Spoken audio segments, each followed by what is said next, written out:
6 जून 1944 France का Normandy बीच। Second world war चल रही थी और फ्रांस पर नाजी जर्मनी का कब्जा था। अमेरिका, ब्रिटेन, कनाडा नाजियों को खदेड़ने के लिए एक हो गए थे, क्योंकि उन्हें दिखने लगा था कि हिटलर को अब नहीं रोका गया तो बहुत देर हो जाएगी। इसी मकसद से ऑपरेशन ओवरलॉर्ड चलाया गया। 6 जून 1944 यानी डी डे को लाखों सैनिकों ने एक साथ नॉर्मंडी पर धावा बोला। गोल, जूनो और सोर्ड बीच पर ब्रिटेन और कनाडा ने हमला किया। वहीं यूटा और ओमाहा का जिम्मा यूएस को मिला था। ये इतिहास का सबसे बड़ा समुद्री हमला माना जाता है। ओमाहा बीच पर सबसे ज़्यादा खून खराबा हुआ। सेविंग प्राइवेट रायन पर आप ओमाहा बीच की ही कहानी देखते हैं। हज़ारों अमेरिकी सैनिक मारे गए यहाँ, लेकिन अमेरिकी फ़ौज पीछे नहीं हटी। हज़ारों कुर्बानियों के दम पर उन्होंने ओमाहा बीच को भी जीता और वेस्टर्न फ्रंट पर जर्मनी की हार का रास्ता यहाँ से खुलने लगा। अंत में 8 मई 1945 को जर्मनी को आत्मसमर्पण करना भी पड़ा। ईस्टर्न फ्रंट से सोवियत संघ आ रहा था। इस घटना के कई दशक बाद साल 1970 में अमेरिका के फ्लोरिडा में पैदा हुए विंस ज़म्पेला, इन्होंने अपने साथियों के साथ मिलकर ओमाहा बीच पर हुए उस हमले को अगली पीढ़ी तक पहुंचाने का एक बड़ा रोचक तरीका सोचा, और वो तरीका था वीडियो गेम्स का। उन्होंने call of duty game design किया और उसे कई ऐतिहासिक घटनाओं के रोमांच से भर दिया। इस गेम का पहला एडिशन 2003 में आया था और ये इतना लोकप्रिय हुआ कि इसकी हज़ारों या कह लीजिए लाखों कॉपीज़ बिकी हैं पायरेटेड तो, और अब तक इसके लगभग 17 एडिशंस लॉन्च हो चुके हैं। वीडियो गेम की दुनिया को इतिहास की सबसे बड़ी घटनाओं से जोड़ने वाले गेमिंग डिज़ाइनर विंस ज़म्पेला अब नहीं रहे। 21 दिसंबर को एक कार क्रैश में उनकी मौत हो गई। अमेरिका के एलए में ज़म्पेला एक शख्स के साथ फरारी में बैठे थे। तेज़ रफ्तार से जा रही कार एक टनल से निकलते ही सड़क के किनारे बने बैरियर से टकरा गई, फिर एक चट्टान से टकराई। संतुलन बिगड़ गया गाड़ी का और उसके बाद आग लग गई। यह एक्सीडेंट इतना ज़बरदस्त था कि जो पैसेंजर सीट थी वो अपने सवार सहित कार के मलबे से अलग हो गई थी, जिसे आसपास के इकट्ठा लोगों ने खींचा भी, लेकिन इस शख्स को बचाया नहीं जा सका जो को पैसेंजर था। कार चला रहे विंस का क्या हुआ? विंस कार में ही फंसे रह गए, जलती कार के मलबे में फंसे फंसे झुलस गए। कुछ देर बाद गेमिंग कंपनी इलेक्ट्रॉनिक आर्ट्स ने 55 साल के ज़म्पेला की मौत की पुष्टि भी कर दी। ज़म्पेला इलेक्ट्रॉनिक आर्ट्स या ईए से ही जुड़े हुए थे अभी। कॉल ऑफ ड्यूटी से पहले ज़्यादातर गेम्स में 1 या 2 प्लेयर हो सकते थे। गेम खेल रहा व्यक्ति नायक होता था ऑब्वियसली, और खेल पूरा करके आप उस नायक की जीत को महसूस कर सकते थे। मारियो ब्रदर्स है ना, आपने राजकुमारी को छुड़ा लिया, आप हीरो हैं। ज़म्पेला का कॉल ऑफ ड्यूटी अलग फिलॉसफी पर चलता था कि हर एक प्लेयर का एक बड़ी जंग में एक छोटा हिस्सा। उनका मानना था कि युद्ध में कोई एक हीरो नहीं हो सकता, ये पूरी टीम का काम होता है। सेकेंड वर्ल्ड वॉर की कहानी को गेम्स में उतारने की ये जर्नी एक बड़े सिंपल गेम से शुरू होती है। ज़म्पेला अपने बचपन में घंटों तक डोंकी कॉन्ग नाम का एक वीडियो गेम खेलते थे। 1981 में आए इस गेम में डोंकी कॉन्ग नाम का एक गोरिल्ला होता है जिसने एक कंस्ट्रक्शन साइट पर एक लड़की को किडनैप किया है। अब प्लेयर की जिम्मेदारी है कि वो डोंकी कॉन्ग के हमलों से बचते हुए उस तक पहुंच जाए और लड़की को फिर आज़ाद कराए। इस बड़े सिंपल से गेम ने ज़म्पेला की दिलचस्पी इतनी बढ़ाई गेमिंग की दुनिया में कि आगे चलकर उन्होंने युद्ध, तकनीक और डिज़ाइनिंग की एक अलग ही डेफिनेशन लिखी, जिसे फिर पूरी इंडस्ट्री ने अपनाया भी। उन्होंने गेमर्स की उस पीढ़ी को एक आवाज़ दी जो पुराने ग्राफिक्स और उसकी बोरिंग कहानियों से ऊबने लगे थे। एक दोस्त की मदद से ज़म्पेला को गेम टेक नाम की कंपनी में नौकरी मिली थी। हालांकि इससे पहले भी वो कई गेम्स की डिज़ाइनिंग में हेल्प कर चुके थे, लेकिन गेम टेक से उनका प्रोफेशनल करियर शुरू हुआ। ये कंपनी अमेरिका के मशहूर टीवी क्विज शोज पर बेस्ड गेम्स बनाती थी। व्हील ऑफ फॉर्चून के पीछे मायामी की गेम टेक का ही हाथ है। खैर, विंस ज़म्पेला ने एक इंटरव्यू में कहा था कि गेम टेक में उनका रोल सब कुछ था। एक क्लियरली डिफाइंड रोल नहीं था, तो सारा काम करते थे, प्रोड्यूसर का भी, कस्टमर सपोर्ट का भी, टेस्टर का भी। जो भी काम मिल जाता था वो कर लेते थे, और यही ऑलराउंड एक्सपीरियंस आगे चलकर उनकी सबसे बड़ी ताकत बना। आगे चलकर उन्होंने 2015 इंक नाम की एक कंपनी में काम किया, जहां उन्होंने Medal of Honor Allied Assault की डिज़ाइन टीम को लीड किया, और यहीं से विंस में एक बीज पड़ा। सेकेंड वर्ल्ड वॉर को 55-60 साल तब बीत गए थे, लेकिन उसके किस्से सुनाने वाले फिर भी बहुत लोग थे, जिंदा थे। तो ऐसे में यंगस्टर्स की एक पूरी पीढ़ी थी वहाँ जिसने अपने दादा नाना से लड़ाई के किस्से सुने थे कि जूनो बीच पे क्या हुआ था, ओमाहा पे, यूटा पे क्या हुआ था। तो इन लोगों में लड़ाई को देखने, उसे महसूस करने की, उसे जीने की एक इच्छा थी, क्योंकि उन्होंने कहानी सुनी है कि क्या हुआ था। मिलिट्री मिशंस का थ्रिल तो हमेशा से ही काम करता है ऐसे गेम्स में, लेकिन हिस्ट्री की छाप ने मेडल ऑफ ऑनर को एक सेपरेट कैटेगरी में लाकर खड़ा किया और ये सुपर डुपर हिट रहा। कुछ देर पहले हमने आपको ओमाहा बीच पर जो डी-डे लैंडिंग्स की कहानी सुनाई थी, वही प्लॉट मेडल ऑफ ऑनर का भी है। विंस को इस गेम से इंडस्ट्री में बड़ी पहचान मिली, यूएस से बाहर भी गेम चला।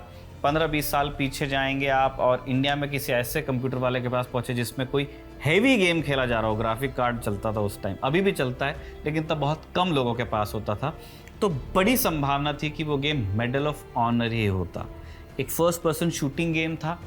फर्स्ट पर्सन गेम यानी वैसे गेम जिसमें प्लेयर खुद ही एक कैरेक्टर है और अपनी जिम्मेदारी अपने उस कैरेक्टर के जरिए निभाता है ना, आप खुद ही गोली चला रहे हैं ऐसा लगता है। गेम में पहले से ऐसा कोई कैरेक्टर नहीं होता जिसके बिहाफ पर आप काम कर रहे हो। फिर आता है साल 2000। इलेक्ट्रॉनिक आर्ट्स नाम की एक कंपनी इस गेमिंग फ्रेंचाइजी को खरीद लेती है और इसकी डिज़ाइनिंग का काम अपने हाथ में ले लेती है और विंस को पसंद नहीं आता क्योंकि उन्होंने सोचा था इसे। क्या करते हैं, अपने दो साथियों जेसन वेस्ट और ग्रैंड कॉलियर के साथ कंपनी छोड़ते हैं और इन्फिनिटी वॉर चालू करते हैं। और इन तीन लोगों का एक ही मकसद था कि अब हमको मेडल ऑफ ऑनर से भी आगे जाना है। अब मेडल ऑफ ऑनर को जिस दर्जे का वो गेम बनाना चाहते थे, जो विजन था, वो तो नहीं कर सकते थे क्योंकि उसकी डिज़ाइनिंग का काम अब इलेक्ट्रॉनिक आर्ट्स के हाथ में था। तो इस पर उन्होंने ये भी डिसाइड किया कि गेम बनाएंगे तो सेकेंड वर्ल्ड वॉर की ही स्टोरी पर बनाएंगे। फिर क्या हुआ, तो विंस ने फिर अपना ध्यान दूसरी चीज़ों पर लगाया है, गेमिंग फिलॉसफी और user experience. Medal of Honor के पास ओमाहा बीच जैसा बढ़िया प्लॉट था लेकिन उसका ग्राफिक बड़ा कमज़ोर था। फिर वो एक सिंगल प्लेयर गेम था। आपको ओमाहा डी-डे के बारे में कुछ नहीं भी पता होगा तो आप गेम चालू करके गोलियां चला सकते थे। विंस ने इसी को बदलने की ठानी। उन्होंने तय किया कि वो गेम की कहानी को असली शक्ल देंगे। होगा ये भी फर्स्ट पर्सन शूटिंग गेम ही, लेकिन प्लेयर को उस कहानी से जोड़ेंगे और ग्राफिक्स ऐसे बनाएंगे कि खेलने वाले को वर्चुअल रियलिटी महसूस हो। और इस तरह जन्म हुआ कॉल ऑफ ड्यूटी का। कॉल ऑफ ड्यूटी जब आया तब एक ऐसी आभासी दुनिया थी, एक ऐसी वर्चुअल रियलिटी उसने लोगों के सामने रखी जहां सब कुछ असली लगता था, असली फील होता था। फॉर स्पिरिट जब गेम आया था, हम तब की बात कर रहे हैं। अब कुछ लोग कह सकते हैं कि ये ऑब्वियस चीज़ है कि नई कंपनी आपने बना ली तो आप ज़्यादा मेहनत से काम कर रहे हो ताकि पुराने मालिक को आप गलत साबित कर सको। लेकिन विंस ने जो दूसरा काम किया, उसने कॉल ऑफ ड्यूटी को एक मौलिक चीज़ बनाया। विंस ने कॉल ऑफ ड्यूटी को डिज़ाइन ही इस तरह किया कि किसी यूज़र या खिलाड़ी के लिए इसे अकेले जीतना मुश्किल है। असल ज़िंदगी में भी मिलिट्री मिशन इसी तरह के होते हैं, कोई एक हीरो नहीं होता, लीडर कोई हो सकता है, लेकिन पूरी टीम एक साथ काम करती है तभी ऑब्जेक्टिव पूरा हो सकता है। और यही सेकेंड वर्ल्ड वॉर में भी हुआ था। तो विंस ने कॉल ऑफ ड्यूटी को मल्टीप्लेयर बनाया, यानी कि प्लेयर्स को टीम बनाकर खेलना होता है। इस गेम को विंस के स्टूडियो इन्फिनिटी वॉर्ड ने डिज़ाइन किया और एक दूसरी कंपनी एक्टिविजन ने इसे पब्लिश किया, है ना, रिलीज़ क्या कह सकते हो आप। बाद में एक्टिविजन से विंस ज़म्पेला की तगड़ी लड़ाई भी हुई, हम वापस लौटेंगे उस पर। अभी कॉल ऑफ ड्यूटी पर थोड़ी और बात करते हैं। सेकेंड वर्ल्ड वॉर का टाइमलाइन 1939 से 1945 का, 1939 से 45 तक। कॉल ऑफ ड्यूटी की स्टोरी लाइन भी इसी के आसपास है। शुरुआती जो एडिशंस थे, कॉल ऑफ ड्यूटी का पहला एडिशन 2003 में आया, उसके बाद से इसके दर्जन भर से ज़्यादा एडिशन आ चुके हैं। शुरुआती एडिशंस में खिलाड़ी अमेरिकी सैनिक के कैरेक्टर में एक तट पर उतरते हैं, डी-डे लैंडिंग, दुश्मन से लड़ते हैं। समंदर का जो किनारा आपको दिखाया जाता है वो ओमाहा बीच है और जो यूज़र है या गेमर कह लीजिए आप उसे, अमेरिका की ओर से सेकेंड वर्ल्ड वॉर की वो लड़ाई लड़ता है।